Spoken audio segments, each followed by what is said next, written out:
2 दिन पहले सुनने को आया कि हमें मोदी जी से मिलने का मौका मिल रहा है।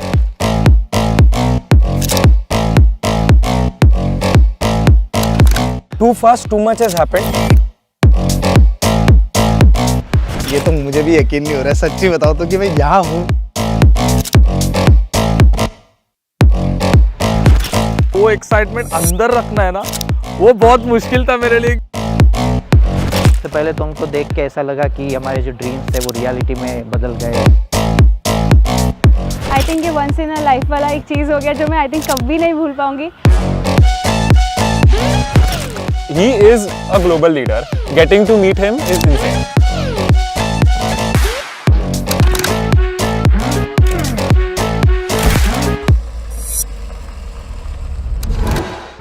बट दैट मोमेंट जब बस वो आ रहे हैं,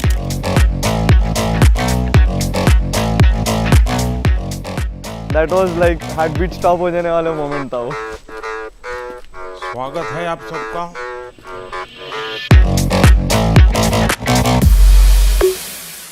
Once he came and sat in front of us, I'm sure सब लोग wonder कर रहे थे, wait, is the same person जो हम टीवी पे देखते हैं। जब सामने बैठे थे तभी भी धक धक हो रहा था बहुत।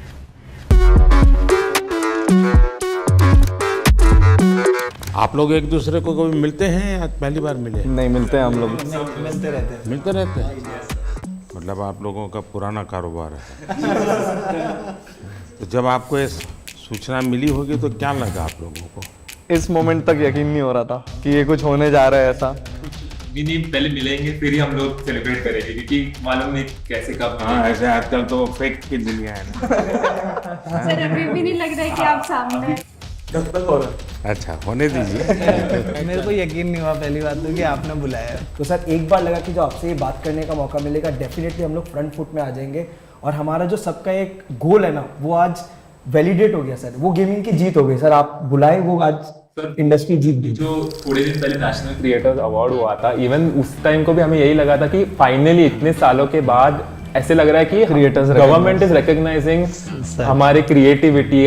जो हम यूट्यूब पे कहते जो हमें लगता था कि हाँ हमारी लोग देख रहे हैं, फैंस देख रहे हैं, यही हो रहा है। बट तो आप लोगों ने उस क्रिएटिविटी वाले अवार्ड में भी अप्लाई किया था? नहीं किया था? मैं तो गया था सर। हम तो बिल्कुल आपके इतने दूर बैठे हुए थे उस टाइम पे, उसमें भी यकीन नहीं हो रहा था। अपना परिचय बता दीजिए पहले सबका। नमस्कार सर, मेरा नाम अनिमेश अग्रवाल है। मैं 28 साल का हूँ। मैं गुवाहाटी असम से हूँ।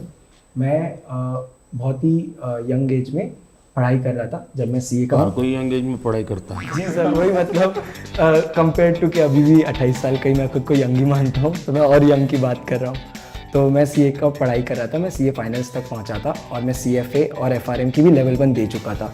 मैंने अपने माता पिता से 1 साल का ब्रेक मांगा था अपने पढ़ाई से गेमिंग के करियर को परस्यू करने के लिए। जब मैं 2018 में स्टार्ट किया, मैं सोच के घुसा था कि 1 साल मैं गेमिंग में पूरा दूंगा और कुछ बनने की कोशिश करूंगा। तो परिवार में क्या रिएक्शन आया?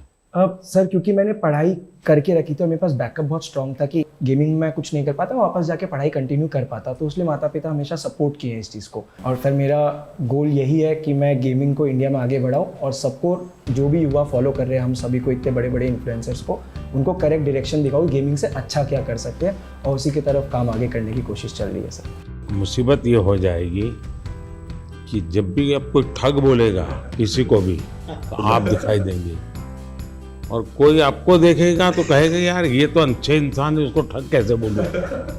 सर वो चीज़, लेकिन एक चीज़ अच्छी है कि गेमिंग में थोड़ा नाम बना लिया तो गेमिंग वाले लोग अब ठग से अच्छे नज़र से मुझे देख रहे हैं। ठग से ठग पे हाँ, और मैं दुनिया एकदम भी ठगी नहीं कर रहा हूँ सर। मेरा नाम अंशु बिष्ट है। वैसे मेरा गेमिंग नाम गेमर फ्लीट है सर। मैं आता हूँ हल्द्वानी, नैनीताल, उत्तराखंड से। तो मैं सर वैसे लोअर मिडिल क्लास फैमिली से आता हूँ। मेरे पापा एक प्राइवेट स्कूल में 30 साल तक उनने बस कंडक्टरी करी थी ताकि मैं और मेरी दीदी को वो स्कूल में पढ़ा सकें। मैंने थोड़े ट्यूशन्स पढ़ाने स्टार्ट करे बच्चों को, 1-2 जॉब्स ले रही, फिर अपना खुद का कंप्यूटर बनाया एक। सर आर्थिक स्थिति इतनी अच्छी नहीं थी तो उनका बनता है कि ऐसे सोचना कि आप समझ रहे हो ना कि आपका बच्चा बस कंप्यूटर में बैठ के चिल्ला रहा है दिन भर, क्योंकि सर थोड़ा होता है कि मतलब चिल्लाना इन द सेंस कि मतलब खुश होना, कि तभी लोग देखते तो खुश होते हैं ना कि अरे वाह इसको कितना मजा आ रहा है, तो उन्हें मजा आता है। यानी आपको एक्टिंग भी करनी पड़ती है थोड़ी बहुत, ताकि व्यूअरशिप बढ़े। तो हाँ सर करनी तो पड़ती है सर। सबसे बड़ा ब्रेक थ्रू क्या है आपको इस दुनिया में? सबसे बड़ा ब्रेक थ्रू सर कि मतलब अगर आपको पता चल जाए कि आप क्या करना चाहते हो इन दी एंड, सर जैसा आपका है कि आप देश को आगे ले जाना चाहते हो, आप देश को एक स्तर पे ले जाना चाहते हो बहुत, तो वैसे ही मेरा भी था कि मतलब मैं भी कुछ ऐसा करूं कि दुनिया वाहवाही करे। मेरा नाम नमन माथुर है और लोग मुझे मॉर्टल के नाम से जानते हैं। मैं पला बड़ा मुंबई में ही हूँ, नवी मुंबई में। और जब मैं 4 साल का था मेरे पापा गुजर गए थे। मम्मी ने मुझे और मेरे बड़े भाई को रेस किया, उन्होंने टिफ़िन सर्विस किया, सब कुछ किया। और 2015 में मोबाइल आ गया था हाथ में, तब तो शुरू किया था खेलना। पहले तो स्कूल कॉलेज में दोस्तों से बातें करते करते पता चला होगा। मैं गेमिंग में को खुद से वो यूट्यूब देख के आया था, मैंने उल्टा दोस्तों में फैला दिया था कि खेलो मेरे साथ। मैं बीमार हूँ, तुम भी हो जाए। वायरस मैंने फैलाया हुआ था। बस 2015 से लेके 18 तक, जब तक मेरा बीकॉम पूरा कंप्लीट हुआ, उतने में मैंने ये फिगर आउट किया कि ये जितने भी फॉरेन यूट्यूबर हैं हम जिन्हें देख रहे हैं, इनके कमेंट सेक्शन में सारे इंडियन हैं। यानी ये सब जो दुनिया भर के अच्छे अच्छे खिलाड़ी हैं, उनमें भी इंडियन सारे कमेंट करने वाले इंडियन्स हैं। मेजॉरिटी मेरे को जो दिखते थे इंडियंस ही दिखते थे। और मैंने सोचा कि क्यों ना मैं एक ऐसा कोई वीडियो बनाऊं उनसे इंस्पिरेशन लेके और अपलोड करूं। और मैंने वो वीडियो 2018 में अपलोड किया और वो इंस्टेंटली वही वीडियो जो उस सोच से बना था वायरल हो गया।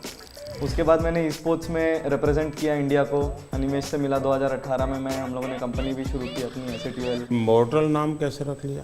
भारत में तो लोग इमॉर्टल की बात करते हैं। लोग सब जगह मैं देख रहा हूँ इमॉर्टल नाम रख रहे हैं, तो मैंने बस अच्छा कुछ नया कर इमॉर्टल कर दिया उसको।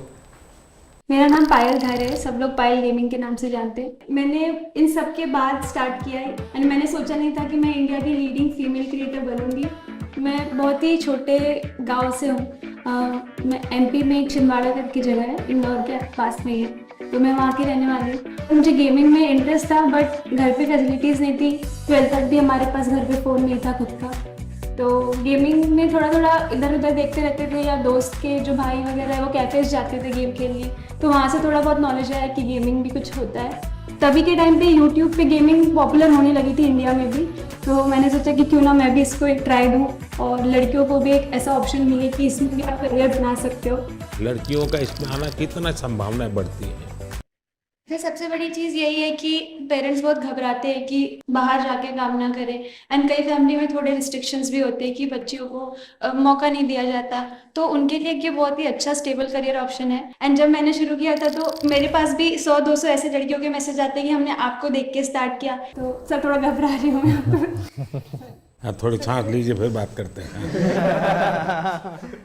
मेरा नाम मिथिलेश पाटनकर है, मेरा गेमर नेम मिथपैट है। मैंने जो ट्राई किया है कि हमेशा से यूनिक कंटेंट देना है एंड आई थिंक उसी की वजह से लोग मुझे पसंद करते हैं। तो गेमिंग, एंटरटेनमेंट, मिमिक्री, ये सब मिलके मैं बनाता हूँ मेरे वीडियो। पूरा सलाद बना देते। मैं चाहता था कि इंडिया से एक ऐसा कंटेंट मैं बनाऊं जो बाहर के लोग भी देखें, लोग अप्रिशिएट करें। आज से 2 साल पहले एक स्ट्रीमी अवार्ड्स होता है, बोलते हैं कि this is one of the best award. So international category में I was the only Indian to get nominated and Los Angeles में अवार्ड होता है, so I got that award and I think that is also one of एक बहुत proud opportunity थी मेरे लिए ये। नमस्कार सर, मेरा नाम तीर्थ मेहता है, मैं भुज कच्छ गुजरात से हूँ और मैं 2014 से हार्टस्टोन नाम की एक गेम है उसमें compete कर रहा हूँ। तो भुज में ये बीमारी कहाँ से आई? सर ये तो ऐसा है ना कि हर कोने कोने में फैली हुई है अभी तो। लोग आपको कच्छ में जानते हैं कि ऐसे कुछ कर रहे हैं आप? हाँ, अभी तो मतलब बहुत सारे लोग लेकर के जाना पड़ता है। नहीं अभी तो क्या आप मुझे देखिए मेरे पास तो ये है। हाँ मतलब इनिशियली तो किसी को पता नहीं था, बट जब से ये मेडल हासिल हुआ है तब से काफ़ी मतलब कहे तो सब पहचानने लगे हैं। हेलो सर, मेरा नाम है गणेश और लोग मेरे को SK रोसिया से जानते हैं और मैं बेंगलुरु से हूँ और मैं एक प्रोफेशनल ई-स्पोर्ट्स एथलीट हूँ। जो मैं जब से कॉलेज में मैं गया, दोस्त लोग ने मेरे को गेम को इंट्रोड्यूस किया और जब मैं खेला अचानक से उधर जो भी लोग खेलते हैं उन सबसे अच्छा खेलने लगा। तो मेरे दिमाग में आया कि ये चीज़ मेरे को असली में मज़ा आता है करने में और इस पे मेरे को कुछ बड़ा करना है। मैं जब 17 ईयर ओल्ड था, मैं इंडिया को रिप्रेजेंट किया 2017 इंडोनेशिया में। तो जब मेरा सक्सेस मिला और मैंने I could take the responsibility, मेरा माँ बाप का जो ड्रीम था घर बनाने का वो मैं कराया और दोनों को जॉब से रिटायर कराया और अभी सब रिलेटिव्स बोलती बस। आई वाज लाइक धक धक हो रहा था पूरा कि क्या बात करूँ उनके सामने, बट आज जब मिला आई जस्ट लाइक जो भी मन में है, जो भी मेरा स्टोरी है, जो मेरे को जानता है, वो सब बोल दिया मैं उनके सामने। एक साथ आप लोग कितने घंटे खेलते हैं continue? I think e sports athlete जो होते हैं वो दिन के 6 से 7 घंटे प्रैक्टिस के देंगे, क्योंकि वो उनकी पूरी रूटीन होती है। वो दिन में उठने का समय, गेम का समय, डाइट, सब कुछ होता है। कंटेंट क्रिएटर्स का सर अगर मैं बताऊँ तो आई थिंक सब लोग ऐसे होते हैं कि दिन में 12 घंटे सिर्फ सोच ही रहे हैं, और फिर हो सकता है वीडियो बनाने में वो 2 घंटे ही बन गए या फिर वो 10 दिन तक नहीं बने। हमारे देश में क्रिएटिव की दृष्टि से गेम की दुनिया में कंट्रीब्यूशन कितना होगा? पिछले 2 साल में जो कंटेंट बन रहा है इंडिया में यूट्यूब पे, वो बहुत नेक्स्ट लेवल बन रहा है। लाइक सब ऑफकोर्स लोगों के पास फोन्स आ गए हैं, सबके पास अभी इंटरनेट एक्सेस आ गया है, तो हम लोग ऐसा नया नया कंटेंट देख रहे हैं इंडिया में जो आई थिंक वर्ल्ड में किसी ने बनाया नहीं है। मैं शौक हो जाता हूँ कि इंडिया में इतना सस्ता है, इतना मतलब अच्छा है। इवन फॉर एग्जाम्पल अगर गेमिंग बाजू में रखी तो एग्जाम्पल यूपीआई भी इट्स ऑल्सो सिस्टम जो बाहर इतना अच्छा नहीं, मतलब कोई सिस्टम नहीं है जो इंडिया में। It's a blessing. गेमिंग की दुनिया में आज करोड़ों बच्चे हैं, उनको ये मालूम है कि हमारे यहाँ इंटरनेट इतना सस्ता है, उसी के कारण उनके लिए अपॉर्चुनिटी बनी है। पता है? बिल्कुल सर, अगर मैं तो खुद ही मानता हूँ सर किसी को भी आप कि पूछोगे ना, वो सबसे पहले बोलेगा फ्री इंटरनेट। यहाँ पे जो भी बैठा है हम सब हमारी ग्रोथ शुरुआत हुई ही है ऐसी इसी के हुई बाद। है सर। जिस तरह से free internet, cheapest internet I think India के टॉप 5 चीपेस्ट कंट्रीज में आते हैं। तो सर आज के दिन भारत में 15,000 गेम डेवलपर्स कहे जाते हैं एंड 1400-1500 से ज़्यादा गेम स्टूडियोज भी है। सर वैसे तो भारत में अगर आप देखो जो गेमिंग है 5 से 6 साल पहले ही बूम होनी शुरू हुई। 2019 में आई थिंक मैं बोलता हूँ कि गेमिंग काफ़ी स्पीड पकड़ी, रफ्तार पकड़ा, और 2000 सब कुछ मेरे आने के बाद। जी एकदम जी। एक ऐसी घटना बताइए किसी के साथ आपको गेमिंग के दरमियान कुछ हो रहा, आपने कहा और एक स्पार्क कर गया, ऐसा कुछ याद आता है? मेरे तो लाइव चैट में आया था, एक लड़का बोला था कि मेरा ब्रेकअप हो गया, तो मैंने बोला था कोई बात नहीं, तेरा भाई तेरे साथ है। देखिए, मान लीजिए कि मैं एक बिल्कुल स्टूडेंट हूँ और मुझे कुछ मालूम नहीं है ये गेमिंग की दुनिया क्या है। परसेप्शन का ही मुझे पता है जो ये बच्चे टाइम खराब करते हैं, पता नहीं दिन भर उसी में बैठा रहता है। मुझे याद है मैं परीक्षा पे चर्चा कर रहा था, तो मैंने ऐसे कहा कि ये कुछ बच्चे ने मुझे उलट पुलट पूछा, मैंने कहा तो ये पबजी वाला लगता है, ये पबजी वाला है क्या?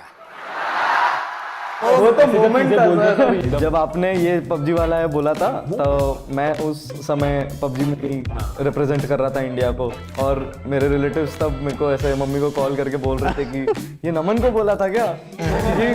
तब मैं इतने उस रिप्रेजेंट कर रहा था, तो वो सबको पता था, तो कहीं आपने मुझे तो नहीं बोला, ये डाउट आ गया सबको। ये एक ऐसा क्षेत्र है जो अननोन है। ऐसी स्थिति में क्या आप लोगों को क्या अनुभव आता है जब बच्चों से बात करते हो, उनके परिवार से बात करते हो? कोई तो माँ बाप ये थे कि तुम बंद करो, मेरे बच्चे को बिगाड़ रहे हो। ये तो सर अगर हाँ पेरेंट्स मिलते हैं हमें, पेरेंट्स यही बोलते हैं कि हमारे बच्चों को बोलो कि पढ़ाई करे, सिर्फ आपके वीडियोस देखते रहते हैं। तो मैं अच्छा, फिर वो काम भी आप ही को कहते हैं? बहुत बार न्यूज़ में देखा है कि पेरेंट्स का क्रेडिट कार्ड यूज करके बच्चों ने गेम्स में इन गेम पैसे होते हैं वो लिए, एंड वो चीज़ बहुत बड़ी न्यूज़ हो जाती है। उससे क्या होता है कि फिर हमें भी अफेक्ट हो जाता है उससे। राइट नाउ मेरा एक ही गोल है कि अगर किसी बच्चे को भी ई स्पोर्ट्स एथलीट बनना है या बहुत स्किल लेवल पे, टॉप लेवल पे खेलना है, उनको मैं कैसे गाइड करूँ, उनका पेरेंट्स को मैं कैसे गाइड करूँ, बिकॉज ये अवेयरनेस बहुत कम लोग के पास है। घर में ऐसा लगता है कि जैसे स्पोर्ट्स एक एक्टिविटी जरूरी है या डांसिंग सीखना माँ बाप चाहते हैं कि बच्चे को आना चाहिए, क्योंकि वो भी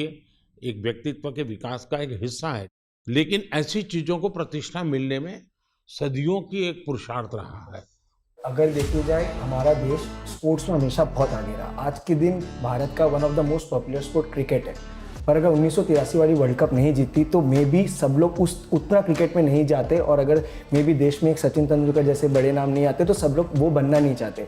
सर गेमिंग 5-6 साल पहले ही शुरू हुआ और आज काफ़ी लोग हैं इंडस्ट्री में, कम्युनिटी में हमारे जैसे गेमर जिन्होंने भारत को रिप्रेजेंट करके नाम कमाया है। तो सर आई थिंक आज कोई गेमिंग के लिए अगर ये पूछे कि ये क्यों करना है, तो मैं उनको यही जवाब देता हूँ कि इसको आप साइड हसल रखिए। जो लोग सोचते हैं अनऑर्थोडॉक्स है, बेकार चीज़ है, टाइम वेस्ट कर रहे हैं लोग अपना, उसको करके आप प्राइम मिनिस्टर, अभी हम लोग प्राइम मिनिस्टर सर के रेजिडेंस में, तो वहाँ तक जाके उनसे बैठ के एक राउंड टेबल में बैठ के उनसे बातें कर सकते हो, तो वो बहुत अनरियल था। और फॉर श्योर लोग अब गेमिंग को एक अलग नज़रिए से देखेंगे कि हाँ ये भी कुछ है और इसमें भी कुछ करा जा सकता है। एज अ गेमर मैं कहूँगा कि ये मेन इम्पोर्टेंट चीज़ जो पीएम सर ने मेंशन की कि डाउन द लाइन ग्रो करना है इंडस्ट्री को, तो उसमें एक पेरेंट्स का इन्वॉल्वमेंट बहुत ज़रूरी है। उनका वही पेरेंटल एडवाइस, पेरेंट्स की सपोर्ट करना, वो एक बहुत इम्पोर्टेंट फैक्टर है। आपकी दृष्टि से मुझे बताने जैसी कोई चीज आपको लगती है, यार आपके कुछ मन में प्रश्न है, तो आप क्या कोई रेगुलेटरी बॉडी हो सकती है? रेगुलेट शब्द ठीक नहीं होगा, वरना सरकार का स्वभाव होता है हर चीज में हाथ डालना। सरकार का मूल नेचर ये है। अब दो चीजें होती है कि या तो आप उनको दबाने की कोशिश करो, या तो कानूनी सारे बंधन लगा करके उनको अलग करो। दूसरा है कि आप चीज को समझो, समझ करके हमारे देश की रिक्वायरमेंट के अनुसार उसको मॉडिफाई करो, उसको कुछ कानून नियम व्यवस्था के अंदर ढांचा में लाओ, उसकी एक प्रतिष्ठा बढ़ाओ। अगर प्रतिष्ठा बढ़ जाती है तो फिर बुरा करने वालों को बहुत देर लगती है। मेरी तो कोशिश है कि देश की स्थिति इतनी आगे ले जाएं हम कि 2047 तक खास करके मध्यम वर्गीय परिवारों की जिंदगी से सरकार बिल्कुल बाहर निकल जाए। वरना ये कागज लाओ, वो कागज लाओ, ये दो, यहाँ क्यों गया, वहाँ क्यों गया, उसी में ही जिंदगी फंसी हुई है। सरकार की जरूरत गरीब को होती है, उसको मुसीबत के समय सरकार मिलनी चाहिए। सर आई थिंक एक चीज़ जो डेफिनेटली करा जा सकता है ईज़ ऑफ बिजनेस के लिए, सर ई स्पोर्ट्स को आइडेंटिफाई किया जाए। ई स्पोर्ट्स को बहुत टेक्निकली जैसे स्पोर्ट्स आइडेंटिफाई हुआ है, एक अलग से आइडेंटिफाई हो जाए कि ये स्किल बेस्ड गेमिंग है, इसमें कोई पैसों का गेम में पैसे लगा के पैसे जीतने वाला खेल नहीं है। सर अगर वो आइडेंटिफाई हो जाती है और सबको पता चल जाता है ये across all government bodies and all bodies जिनके हमें फाइनेंशियल ट्रांजेक्शन्स भी करना पड़ता है, वो बहुत महत्वपूर्ण होगा। रेगुलेटरी बॉडी, जैसा कि आपने कहा कि बंदिश वाली अभी इंडस्ट्री बनी नहीं है क्योंकि अभी बढ़ रही है, तो खुले में बढ़ने देंगे, पर साथ में अगर पुश मिलेगा तो कुछ साल बाद आई थिंक इंडस्ट्री रेडी रहेगी कि सरकार आके उसमें नहीं, इसको कोई बंदिश की जरूरत नहीं, खुले में ही जाना चाहिए, तभी जाकर के ये फले फूलेगा। अगर बंदिश आएगी तो नहीं होगा। क्या आपको ये फेस करना पड़ता है गेमिंग एंड गैम्बलिंग, इन दोनों की लड़ाई आपके सामने आती होगी, तब आप कैसे हैंडल करते हैं? मतलब वो ऐसा समझते हैं कि हम जो फास्ट टाइम मानते होंगे, वेस्ट टाइम मानते हाँ हाँ, जैसे हम मतलब गेम्स खेलते हैं वो काफ़ी अलग रहती है, बट वो ऐसे समझते हैं अच्छा ये तो हम जैसे लूडो खेलते हैं वैसी कोई गेम हो गई, बट वैसा नहीं है। वो हम कह सकते हैं कि चेस जैसी एक कॉम्प्लेक्स गेम्स हम मोस्टली खेलते हैं, जिसमें बहुत सी मेंटल स्किल्स भी चाहिए रहती है, फिजिकल स्किल्स भी चाहिए रहती है। सर आरएनजी और स्किल बेस्ड गेम को बहुत हाई लेवल पे डिफरेंशिएट करें। सर आज भारत के एथलीट्स जाके ओलंपिक्स में प्रपोज है, एशियन गेम्स, कॉमनवेल्थ गेम्स में प्रपोज है। आप लोग एक काम कीजिए, ये जो क्या समस्या है आपकी, मुझे कभी मेल कर दीजिए मेरे ऑफिस में, एग्जैक्टली क्या प्रॉब्लम फेस करते हैं आप। इधर लाइक पेरेंट्स को जब उनके बच्चे लोग बोलते हैं कि गेमर बनना है, पेरेंट्स लोग को समझ में नहीं आता कि एक्चुअल गेमर क्या होता है, क्या करता है ये गेमिंग, मतलब गेमिंग गैम्बलिंग भी समझ जाते हैं। तो उसके रिगार्डिंग मोदी जी बहुत अच्छा एक्सप्लेनेशन किया कि गेमिंग अलग होता है, गैम्बलिंग भी अलग होता है, और हमने भी बहुत सारी चीज़ें एक्सप्लेन किया। अब इतने सारी मात्रा में बच्चे जुड़ चुके हैं, उनको आप रोक नहीं सकते हैं, तो उनको आप सही रास्ते पर ले जा सकते हो। तो सही रास्ते पर ले जाना है तो आपको लगता है डूज एंड डोंट्स, पढ़ाई करो, ये तो ठीक है, हम कह दिए तो पढ़ाई करो, और क्या क्या बातें आप सोचते हैं कि जिसको उसको केयर करना चाहिए? बच्चे बिल्कुल चाहते हैं कि यही करे, तो हम लोग सर, मैं तो हमेशा अपनी स्ट्रीम पे क्लियर बोलता हूँ, कोई भी आके बोले कि भैया मुझे भी आपके जैसा बनना है, तो मैं तो साफ बोलता हूँ भाई अगर तुम्हें मेरे जैसा बनना है तो जैसे मैं चला वैसे चलो। मैंने कॉलेज किया, कॉलेज के साथ किया, मैंने जॉब करी, मैंने जॉब के साथ किया, जब तक नहीं चला मैंने ऐसा नहीं करा कि सब दुनियादारी छोड़ के मैं बस लगे रहा कि नहीं यही काम करेगा, यही काम करेगा। आज के टाइम पे गेमिंग और ई स्पोर्ट्स, मतलब उसमें दो कैटेगरी आती है। जैसे ई स्पोर्ट्स में आप कम्पीट करते हो, और कंटेंट क्रिएशन में ऐसा है कि हम गेम के अराउंड वीडियोस बना रहे हैं, उसमें 4 दोस्त मिलके कुछ फन कर रहे हैं, तो वो लोग देखना पसंद करते हैं लाइव स्ट्रीम में। जो मैं समझ रहा हूँ आपकी बातों से 3 स्टेज है। एक तो है जो गेम खेलने के लिए आने वाला खिलाड़ी है, दूसरे वो लोग हैं जरा क्रिएटिव माइंड के हैं, तो उस गेम उसका लाइव स्क्रीनिंग ये वगैरह करके के बाद में एक छोटा सा वीडियो बनाना, इसमें थोड़ा रंग भर देना वो। और तीसरा जो महत्वपूर्ण है कि गेम इटसेल्फ बनाना। कैसी हमारी जो गेम्स हैं जो बनी है अब तक जो आई है उसकी क्या?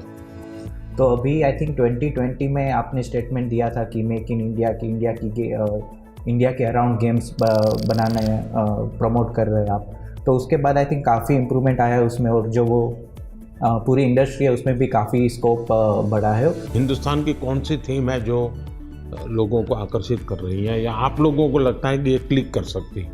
क्योंकि जो वेस्टर्न वर्ल्ड की आती है उसमें तो मारो काटो दौड़ो भागो यही आता है। जैसे हमारे पंचतंत्र है, क्या कभी किसी ने उसमें माइंड अप्लाई किया है? अभी डेवलपमेंट में जो बोर्ड गेम्स हमारे पुराने खेले जाते थे, जैसे अष्टो चौकड़ी करके एक गुजराती में हम छोटे से तब से वो गेम खेल रहे, तो अभी उसके जो है वो डिजिटल वर्जन्स अभी रिलीज़ हो। बाकी यही है कि हमारी जो मिथोलॉजी है जो उसके अराउंड काफ़ी गेम्स डेवलप हो रहे हैं। दुनिया आज एक बहुत बड़ी चर्चा करती है ग्लोबल वार्मिंग की, क्लाइमेट के इश्यूज हैं।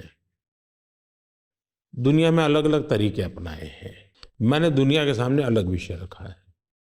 मैंने कहा है मिशन लाइफ, और लाइफ शब्द से मेरा मतलब है लाइफस्टाइल फॉर एनवायरनमेंट। अगर मान लीजिए मैं एक ऐसी गेम बनाऊं जो क्लाइमेट की चैलेंज को कैसे हम मिट करेंगे, कौन से रास्ते होंगे, किस किस रास्ते से जाएंगे, किस रास्ते से ज़्यादा सफलता मिलेगी, सरलता मिलेगी। जैसे मानो स्वच्छता के विषय को लेकर के ही गेम बने और हर बच्चा खेले। भारत के जो वैल्यूज़ हैं वो नई पीढ़ी उसको जीना सीखे, उसका महत्व समझे और उसको बैकग्राउंड इन्फॉर्मेशन मिले। जैसे हम सभी को गेमिंग इन्फ्लुएंसर्स कहा जाता है, वैसे ही आप इंडिया के सबसे बड़े इन्फ्लुएंसर हैं, जिसकी बात सब सुन के मानते भी है। जब आपकी ये बात बाहर आएगी तो मुझे लगता है 100% लोग इस वे में सोचेंगे। सर यहाँ पे जो आप कह रहे हो ना, वैसे एक कैटेगरी है, जैसे शूटिंग गेम्स हो गए, वैसे एक कैटेगरी है गेम्स फॉर चेंज करके, जिसमें जैसे आपने जो ग्लोबल प्रॉब्लम्स बताया, या फिर ऐसे छोटे छोटे जैसे अफ्रीका में ऐसी बहुत सी कंट्रीज है जो स्पेसिफिकली वहाँ की पॉवर्टीज़ कम करने के लिए या वहाँ के कोई जो लोकल इश्यूज़ है उसको अवेयरनेस उसके लिए बढ़ाने के लिए ऐसी गेम्स स्पेसिफिकली स्टूडियोज़ बनाते हैं। तो आई थिंक ऐसे गेम्स इंडियन स्टूडियोज़ भी कैचअप कर सकते हैं। मुझे विश्वास है कि डाउन द लाइन 2-3 साल में तो ऐसे गेम्स आएंगे भी और वो आगे जाके पॉपुलर भी होंगे, जो कहेंगे हम कि सिर्फ इंडिया के भी नहीं बट ग्लोबल प्रॉब्लम्स को भी एड्रेस करेंगे। मुझे उनकी एक बात जो बहुत अच्छी लगी एंड शायद मैं भी उस चीज़ को बहुत ज़्यादा कैरी फॉरवर्ड करूँ, अपने ऑडियंस तक भी पहुँचाऊँ, वो ये रहेगा कि आप गेम डेवलपमेंट में घुसो, थोड़े से ऐसे गेम्स डेवलप करो जो हमारे कल्चर या इंडिया कैसे चलता है या हमारा क्लाइमेट या व्हाटएवर ज्योग्राफी, इन सब चीज़ों को देखकर ऐसे गेम्स बनाओ एंड उन चीज़ को हम लोग पुश करने की पूरी कोशिश करेंगे। तो I guess this is something that I would take from him. उन्होंने जो इन्वायरमेंट के लिए चीज़ें बताई कि जो गेम डेवलपर्स हैं उनको इन्वायरमेंट पे फोकस करके इंडिया की ऐसी गेम बनाना चाहिए जिसमें इन्वायरमेंट और हमारी जो क्लीननेस है उसकी तरफ ध्यान देने के लिए, आई थिंक वो मुझे बहुत ही अच्छा लगा। क्या ओपन सोर्स गेम का होता है कि गेम है उसमें 2 चैप्टर किसी और ने जोड़ दिए, 2 स्टेप्स किसी और ने जोड़ दिए, क्योंकि आप जो कहते हैं ना जिसकी उम्र कम होती है, हाँ, उसको जो मॉर्टल है उसको इमॉर्टल बनाना है तो फिर हमें ओपन सोर्स करे और उसमें नई नई चीज़ों को जोड़ने के लिए उसको ओपन करे। तो हो सकता है कि मान लीजिए हमने हनुमान के कैरेक्टर के ऊपर कोई बनाया जी, तो लोगों को अभी ओपन सोर्स है, आप हनुमान के नई नई चीज़ें लेके आइए, तो हो सकता है वो। हाँ सर, बहुत सारे देखिए ये हमारी टीवी सीरियल जैसा काम है, हमारे टीवी सीरियल कोई एंड ही नहीं है। हाँ। उसका नई नई पोस्ट जोड़ते जाते हैं। सर हम लोग ने वैसे थोड़ा कुछ आपके लिए सोच के रखा था कि आपसे हम लोग इतना कुछ सीखे, आज आपको हम लोग गेमिंग का थोड़ा डिक्शनरी आपको सिखाना चाह रहे थे। तो सर एक गेम है जो अमित पैट आप समझा दो हम लोग क्या करेंगे सर के। बेसिकली सर हम गेमिंग में कैसे होता है कि हम लोग मैच के अंदर बिजी रहते हैं तो हम लोग ज़्यादा बातचीत नहीं कर सकते एक दूसरे के साथ, तो हम लोग ना टर्म यूज़ करते हैं जिससे क्या होता है कि एक दूसरे के साथ हम लोग कम्युनिकेट कर सके ईजिली। हर एक की अपनी एक टर्मिनोलॉजी बोले। आप देखिए सरकार में जाइए तो सरकारी जो अधिकारी होंगे वो शॉर्ट फॉर्म में ही बोलेंगे, भी बोलते हैं भारतीय जनता पार्टी वैसे ही शॉर्ट फॉर्म हो जाता है। सर पर आपको 1-2 वर्ड्स तो हम लोग बता के जाएंगे और आप हमें फिर बताएगा कि आप कौन से सेंटेंस में उसको यूज करेंगे। ऐसा है, मेरा एक शब्द है P2G2, तो मेरा वो P2G2 शब्द ये है pro people good governance, P2G2। अच्छा एक और है नूब नूब का मतलब होता है कोई ऐसा जिसको कुछ बहुत मेहनत करने के बाद भाई भी देखिए, मैं चुनाव सभा में अगर बोलूंगा, अरे नहीं आप लोग सोचोगे मैं किसके लिए बोल रहा हूँ।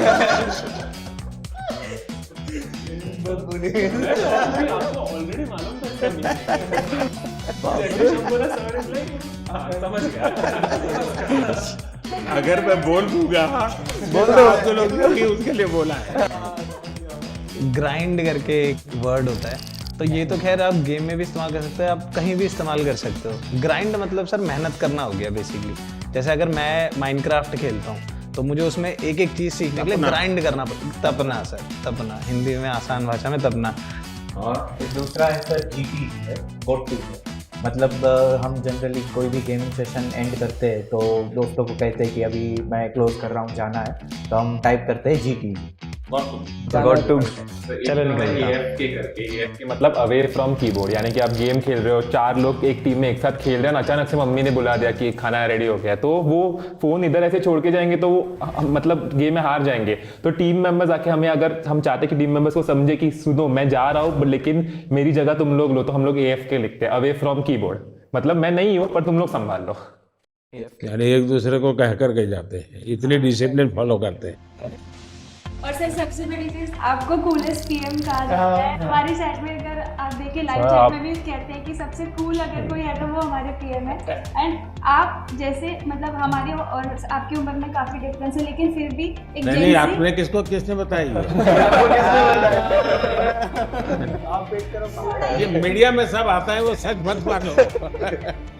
हाँ मतलब सर आपकी जेंजी है हमारे। हाँ, मैं कलर करके बाल वाइट रखता हूँ ताकि घना लोगों को लगे कि मैं बेचौड़ हूँ। आपने एक, मुझे याद है, मुझे बहुत बार गई थी यूट्यूब फैन फेस्ट में, आपने जब सर सिंपल चीज वही लाइक शेयर सब्सक्राइब, सब लोग पागल हो गए। आप लोग को कूलेस्ट PM को गेमर टैग देना चाहिए। हम लोग सब गेमर्स के नाम है, सर का कोई नाम नहीं है। नाम तो I think सर आप मुंडिया ने मुझे बहुत पहले से नाम दे के रखा है, डबो।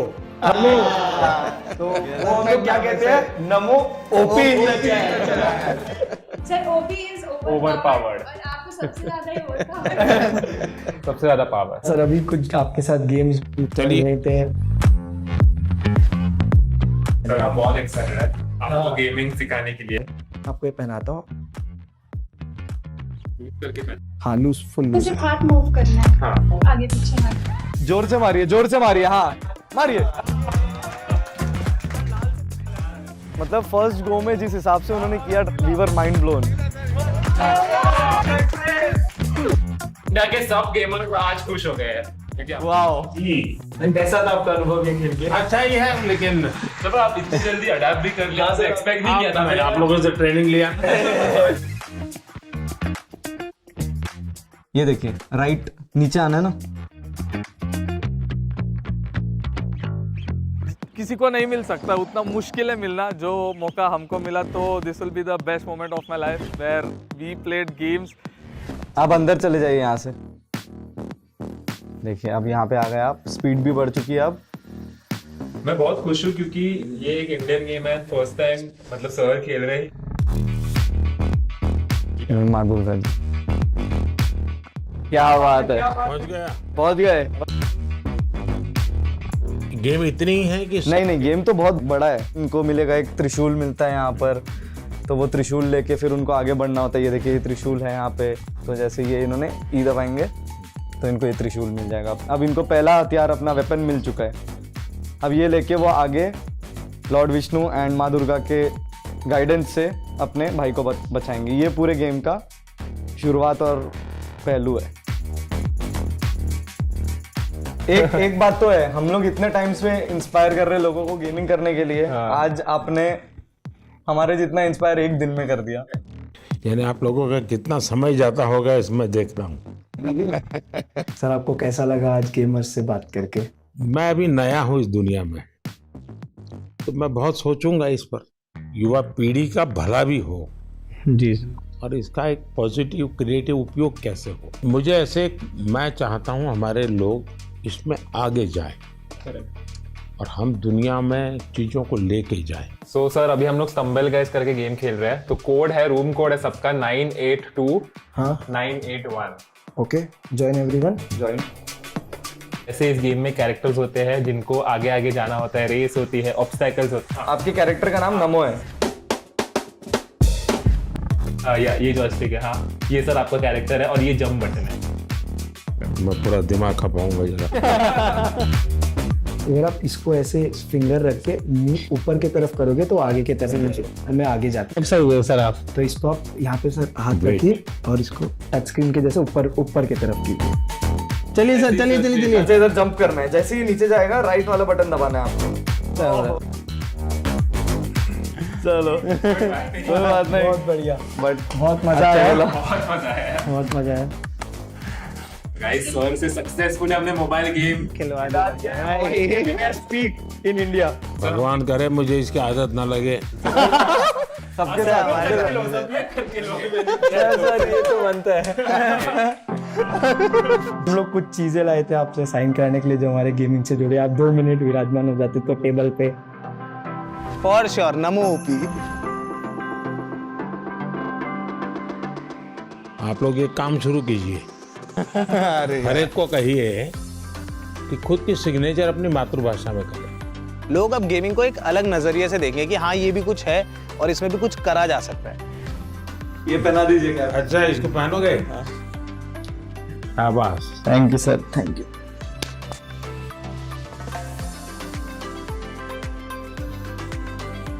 सर आपके साथ मुझे कैसे फोटो चाहिए जिसका थम्स अप कर दो जैसे गेम में हम। हाँ चलिए।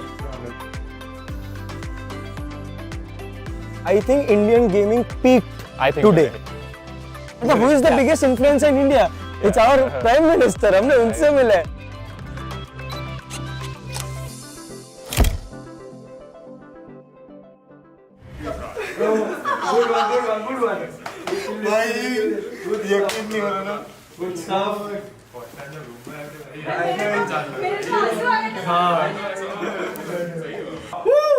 मजा आ गया।